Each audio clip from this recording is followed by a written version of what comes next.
Welcome. Hi, I'm Leanne Slaton. I'm Brittany Davis. And we're the House Sisters. Sisters Selling houses. Okay, so today I wanted to touch on this book that I've been listening to. Not reading, just listening, because I do Audible. Being a realtor and always in my car, I'm like, oh, gotta have a book. And I praise her for reading like these or listening to these types of books, because I am stuck in like the smut books right now, like all the Colleen Hoovers. And I've read so many like self-help and what do you like motivational books and things like that in the last 10 years that like right now I'm just on a binge of entertainment novels. So I appreciate when Brittany gives me like the Synopsis. Cliff Notes. Yeah. But I'm reading the book that is, or listening, You Are a Badass, How to Stop Doubting Your Greatness and Start Living a Awesome Life by Jen Sincero. And I just wanted to kind of touch base on that because I feel like when growing up, it was like your teachers and your parents would be like, if you can dream it, you can achieve it. And I was you always believe that for a while, and then you become an adult, and you're and like, then you feel like jaded, I guess, or I don't know, or well, the success didn't come right away. You face failure because that's part of Right. success, but you don't understand That if you yet just persevere that's through part that. of it, you know? Yeah, totally. And Well, so, I mean, you can dream. Do you want to be a banana, but you can't. yeah, right. That's different, I guess. But I mean, you could probably become some sort of banana. I don't know. Anyways, but you get a costume, you can become a yes, banana. Exactly. There's a different form. Gotta adapt. Exactly. Pivot. But yeah, so I just feel like I have for so long, like you said, like having those failures kind of makes you second guess and like start this self-doubt of like, oh, maybe that's not possible, or maybe becoming a famous singer isn't for everyone, or or wanting to become famous, or the odds aren't really in your favor. But this is also coming from a collegiate athlete that got a full ride scholarship and did her favorite sport in the world until she was like 23. And in my eyes, I'm like, wow, if that's not success. But isn't it crazy how your own journey, you think about it completely different than what outsiders see? Yeah. Because like, I know you loved cheer and I know you were proud of that, but I don't think you were as proud of it as I was for you. Do you know what I mean? Yeah. Or I don't think maybe it was just more nostalgic for me because I was like, wow, like this is so cool. My sister is like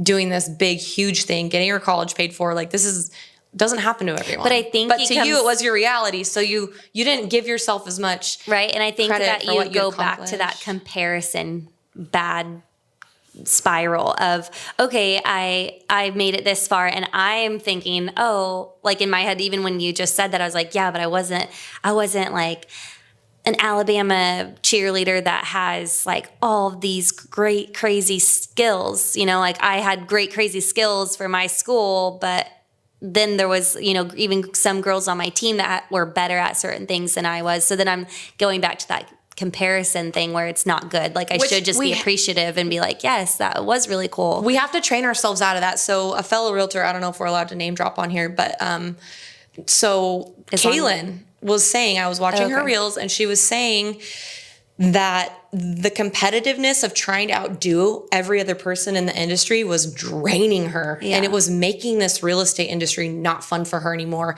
And I was like, wow, she just verbalized what I do in my head sometimes and fill myself with doubt and all of these things. Yeah. And all this like, oh, man, they're doing better than me. They're selling more houses than me. Or, oh, that's a mutual friend, but they got them as a client. And it just like crushes you for a moment in time. But I was like, thank you, Kaylin.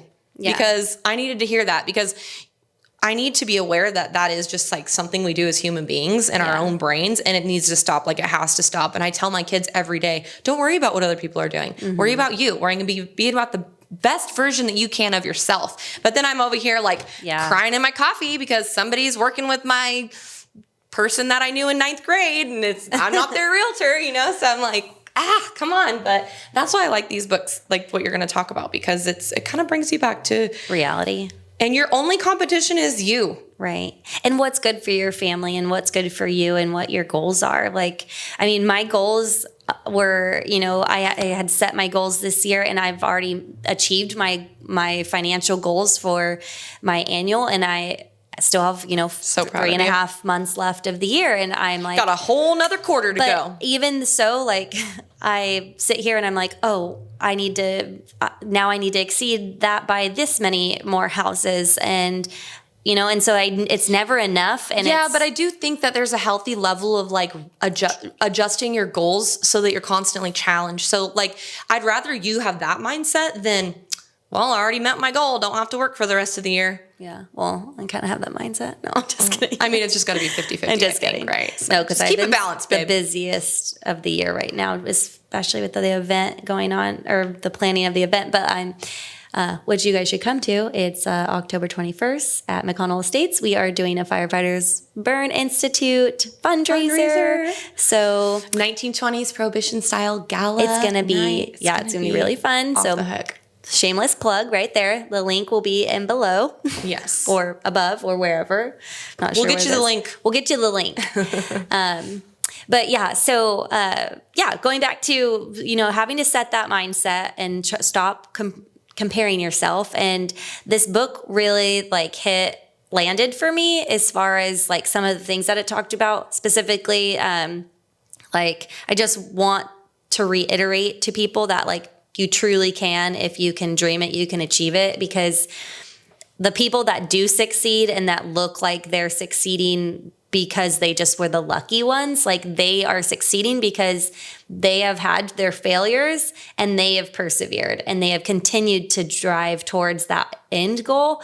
And I truly for the last several years, didn't believe that. I was just like, oh, I want to do real estate. I got my license in 2014, but I wouldn't take the jump because I was like, I don't know if I can do it. And it's like, no, you can do it if you just continue driving, using that driving force to go towards your goal and persevere through the failures and continue to innovate and I'm being successful. I'm doing very well. And I think what you've mastered is these big goals can be broken down into these little goals that are daily, monthly, weekly, daily tasks. And I think that you've done a really good job of that. Well, I'm still learning and doing better for it, but I still have a lot of growth to be had as far as goal setting, because there are a lot of times where I set these really big goals and then I'm like, I don't execute because I get overwhelmed by that big goal. And so then I just either procrastinate or I put it off because I'm like, oh, not yet, or it's not perfect, or I'm not ready, or whatever.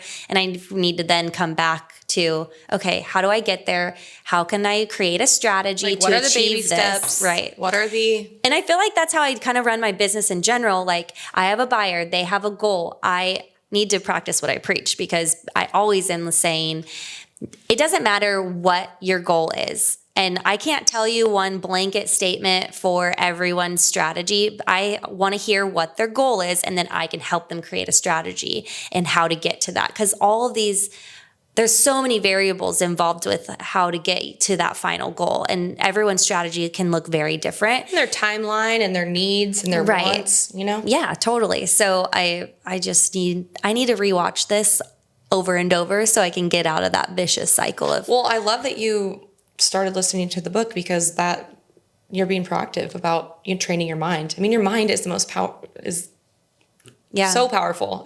For sure. It can build you up. It can break you down. You'll have the highest highs and the lowest lows, and all in 30 minutes, you know, And it's because of what you're thinking, what your mindset is. You need to set that positive mindset. And that's another thing that they touch on in the book. It's your faith needs to be greater than your fear, your self-doubt. You need to be aware of your self-doubt and check yourself when you get there. Like law of attraction, you get what you put out. Absolutely. So I feel like there's a lot of people that will just, kind of criticize other people and have this negative mindset and opinion of things, and they have that because they're putting that out into the world, and then they're probably getting that back, and that's why they're not doing as well or whatnot.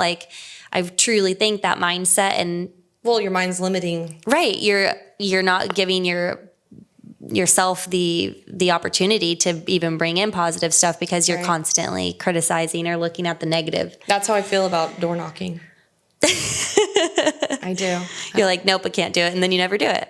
I never do it. I literally have bought stuff to drop off at people's doors and introduce myself. I know, hundreds of dollars worth of stuff, and I never go over there to do it. That's how I am with Popeyes. I always have way more left over because I'm like, yeah.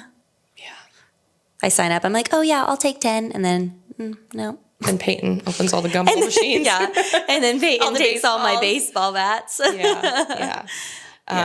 So there was like one quote that you were talking about that So the biggest part of like in regards to this that landed for me was this quote by Lao Tzu. And it was, if you are depressed, you're living in the past. If you are anxious, you're living in the future. And if you are at peace, you're living in the present. And this super landed for me because that is so true. Like when I'm comparing myself or I'm feeling sad or whatever because I'm not worthy or I'm not as good or something, I'm living in the past because I'm comparing myself to something that someone else has done. Or even that you've done, like if you are disappointed with something. For sure. Yeah. I look back upset at about the way things turned out with the situation. Totally. Yeah. And then if I'm anxious, it's because I'm worrying about everything that I can't control. And what you can't control, you need to let go so that you can live in peace. And then there's like certain times where I'm, just really at peace. And it's because I'm present with my kids or my family. Or even with showing job a house or something, that's the thing, Yeah, we can't control whether that gets accepted or not. We're just doing what we can, and that's showing the house and providing the facts and getting disclosures, and giving that advice and exactly. Absolutely. Like you were saying earlier about your kids, there's like that time. Yeah, so there's like this gap of time in the evenings or this time period in the evenings that I'm super peaceful, and I think it's usually like 5:30 to 7:30 or like 6 to 8 or whatever. Whenever I get home at the end of the day, dinner. I feel really good about what I accomplished because I was at the office and I showed homes or I did listing presentations, and I feel accomplished that I did. Your day feels done. That I did the things that were on my list and that were important, and then I get to. And all day when I'm doing those things, I'm thinking about my family and like being with them in the evening and like, oh, I can't wait to hear how their day went or what they did at school. And like my favorite thing is like when they get home from school and they're just like walking through the door all excited to tell me like, oh, Mrs. Dawn or, Mrs. Lloyd, we did this today in this artwork. And I love hearing about that stuff. And a lot of times it's like the evening, and those couple of hours, between dinner and bath, because then it's all downhill from there. Because they don't want to go to bed. It's just like we're just being, and we're just together. And those are my favorite people, my kids, my husband, my dogs, like some girlfriends maybe, and then like my family. And it's just, those are always good hours for me that I'm just really present. And it might be that my kids are really demanding of my attention, but sometimes you got to have that. Yeah. And I was just reflecting on the fact that it really is the weeknight evenings. I feel good about what I've gotten done. You've been feel present. Good about where I'm at.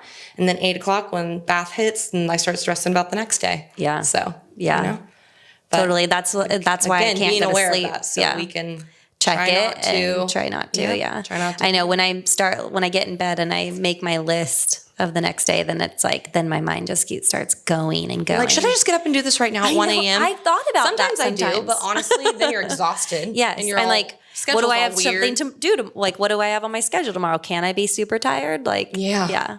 Oh, wait, no, I have kids and a job. No, I cannot. I cannot be tired. Right. No, I saw a meme the other day that said, adulthood is funny. At some point, you just get tired one day and you stay tired. Yeah, I posted that. Oh, okay. I was like, I don't know where I was like, it's kind of weird that it's so true. Kind of weird that way. One day you wake up tired and then you just stay tired for the rest of your life. Yeah, and I'm like, that is so true. Yeah. I'm so tired, but it's like no matter how much sleep I get, I just can't get out from under it. Well, and it's just because you're busy all day. Like you just don't have a moment that you're not doing anything or expected to do anything or whatever. So it's just, like it's just adjusting to life, If you're not working, you're dealing with your family. And if you're dealing with your family, your house is dirty and then you're done doing that. And then you go to clean your house. I mean, if you're excelling at one thing, you're surely failing at another because there's only 24 hours in the day. Yeah, there's not enough time in the day. Yeah. Oh my gosh. But yeah, I hope that quote landed with somebody. And what's the name of the book one more time? The name of the book is You Are a Badass by Jen Sincero. And it's actually really great. My therapist recommended it. Nice. I love that you're in therapy. Oh my God. Self-care. Yes, seriously. I actually feel so good at the end of it. Like anytime we go, we like at the whenever we're done, I'm like, oh, I feel like such a relief. Like even just like that off my chest. articulating it out loud of like things that have either bothered me or like things I'm struggling with or whatever. It's like so nice. It's my own little motivational speaker and reprieve. And venting. And yes, totally. Being able to vent to like a third party. That's so no not going to take it personally, like your sister or your mom or something. Mm-hmm, totally. Which I disassociate really easily when it comes to those things because I feel like I appreciate someone who just listens. Totally. Like I might get a little agitated in the moment, but I'm like, I have no weird feelings toward anyone, you know? Mm-hmm. So. Yeah. No, anyways, it's actually been really good. That's a whole nother podcast. Yeah, that's a whole nother podcast. We'll talk about that one next time. Yeah, but this has been the House Sisters. Sisters Selling Houses, and I'm Leanne Slaton, and we'll see you next time. And I'm Brittany Davis. We'll see you next time. Bye.